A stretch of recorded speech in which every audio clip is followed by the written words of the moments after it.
My lovely students. सो आज की video है about the equilibrium constant and the Nernst equation कि नॉन्स्ट इक्वेशन में इक्विलिब्रियम कांस्टेंट कैसे आएगा। अब हमने क्या करना है कि हमने नॉन्स्ट इक्वेशन को थोड़ा मॉडिफाई करना है जिसमें कि equilibrium constant that is KC से जिसे डिनोट करते हैं वो भी आपका आ जाए। ठीक है, तो हमने इसको समझने के लिए सबसे पहले डैनियल सेल लिया, उसकी जो सेल रिएक्शन होती है उसको हमने यहाँ पर लिख लिया। तो क्या कह रहे हैं कि as the time passes concentration of Zn2 positive जो राइट साइड पे है, क्योंकि रिएक्शन क्या है, स्पॉन्टेनियस है, तो स्पॉन्टेनियस अगर रिएक्शन है तो वो फॉरवर्ड मूव करेगी। तो अगर फॉरवर्ड मूव करेगी तो क्या होगा, Zinc2 पॉजिटिव आयन की कॉन्सेंट्रेशन ज़्यादा होने लगेगी और बाय द टाइम क्या होगा, Copper2 पॉजिटिव की जो कॉन्सेंट्रेशन है वो कम होने लगेगी। ठीक है, तो क्या होगा जब हम पोटेंशियल देखेंगे वोल्ट मीटर में, तो पोटेंशियल भी आप ये देखोगे कि बाय द टाइम क्या होने लगेगा, डिक्रीज होने लगेगा। और एक ऐसा टाइम आएगा जिस पे कि दोनों की जो कॉन्सेंट्रेशन घट रही थी और बढ़ रही थी, दोनों की कॉन्सेंट्रेशन में कोई चेंज नहीं आएगा, उनकी जो कॉन्सेंट्रेशन थी उतनी ही रहेगी। पहले तो कम हो रही थी इसकी कॉन्सेंट्रेशन और Zinc2 पॉजिटिव की ज़्यादा कॉन्सेंट्रेशन हो रही थी, पर आफ्टर सम टाइम एक पॉइंट ऐसा आएगा जबकि no change in the concentration of these ions, और उस टाइम पे क्या होगा, जो वोल्ट मीटर शो करेगा उस पर आपकी ज़ीरो रीडिंग आएगी। ठीक है, ये सारी कहानी किसको बताने के लिए है, ये बताने के लिए कि आफ्टर सम टाइम जो आपका सेल है वो इक्विलिब्रियम को अटेन कर लेगा। इक्विलिब्रियम में तब वही तो होता है कि फर्दर जो कॉन्सेंट्रेशंस है फर्दर उनका चेंज नहीं होता। ठीक है, तो इसको समझने के लिए हम सबसे पहले देखेंगे डेल्टा जी। ठीक है, डेल्टा जी क्या होता है, डेल्टा जी अगर नेगेटिव होता है तो हम कहते हैं कि स्पॉन्टेनियस रिएक्शन है, वो तो आपने पढ़ा होगा, स्पॉन्टेनियस रिएक्शन होती है जब delta G equals to negative होता है। ठीक है, और नेगेटिव का मतलब क्या है, रिएक्शन क्या है, फॉरवर्ड डायरेक्शन, फॉरवर्ड डायरेक्शन है रिएक्शन की। ठीक है, फॉरवर्ड डायरेक्शन है कि अगर हम A to B कर रहे हैं, A से B है रिएक्शन तो A से B ही जाएगी, B से A वापस नहीं आएगी, वो फिजिबल नहीं है, वो होगा नहीं।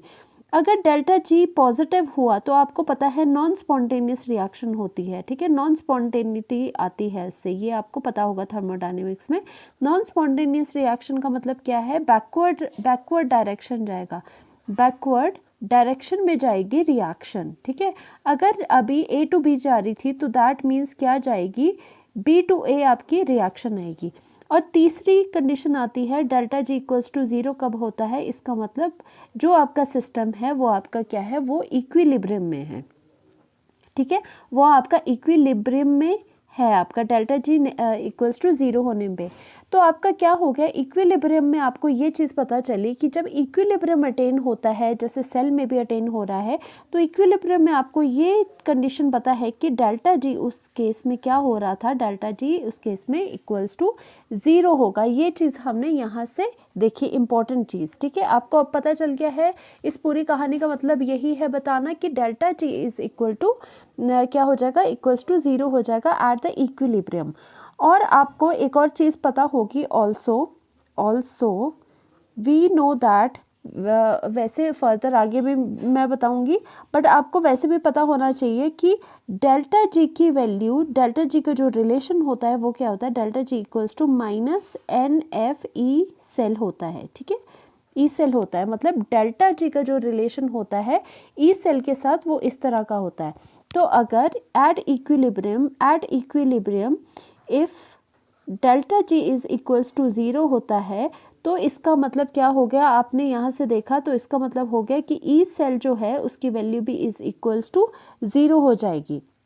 तो आपने देखा कि एट इक्विलिब्रियम हमारे पास क्या, जो गौर करने वाली बात है वो हमारे पास है कि E cell is equal to zero होता है और जो रिएक्शन कोशेंट है उसकी वैल्यू KC हो जाती है। और KC क्या है, KC है आपका इक्विलिब्रियम कांस्टेंट। KC क्या है, इक्विलिब्रियम, मैंने यहाँ पर शॉर्ट में लिखा है इक्विलिब्रियम कांस्टेंट। ठीक है, इक्विलिब्रियम कांस्टेंट हो जाएगा ये। और उसके बाद आप देखो कि according to the Nernst equation, जो नॉन्स्ट इक्वेशन है आपकी, ठीक है, जो आपकी नॉन्स्ट इक्वेशन है, नॉन्स्ट इक्वेशन को अगर आप लिखोगे तो उसमें क्या क्या मॉडिफिकेशंस आई जब इक्विलिब्रियम अटेन हुआ। नॉन्स्ट इक्वेशन पहले होती है E cell is equals to E naught cell. ठीक है। ई नॉट सेल पूरी वाली लिखते हैं हम -2.303 RT अपॉन NF, ठीक है, RT upon NF log Q, Q is the reaction quotient. But at equilibrium क्या हो जाएगा, एट इक्विलिब्रियम एट इक्विलिब्रियम आपके पास क्या हो जाएगा कि जो आपका ये दोनों कंडीशन है ये वाली लग जाएगी एट इक्विलिब्रियम। फिर से मैं यहाँ पे लिख रही हूँ कि E cell is equals to 0 हो जाएगा। ये बात आपको याद रखनी है, सिर्फ और सिर्फ यही। बाकी नॉन्स्ट इक्वेशन आपको याद है, और एट इक्विलिब्रियम अगर आ जाए तो आपने क्या करना है, E cell is equals to 0 कर देना है, और साथ में जो रिएक्शन कोशेंट की वैल्यू है उसकी जगह केसी कर देना है इन द नॉन्स्ट इक्वेशन।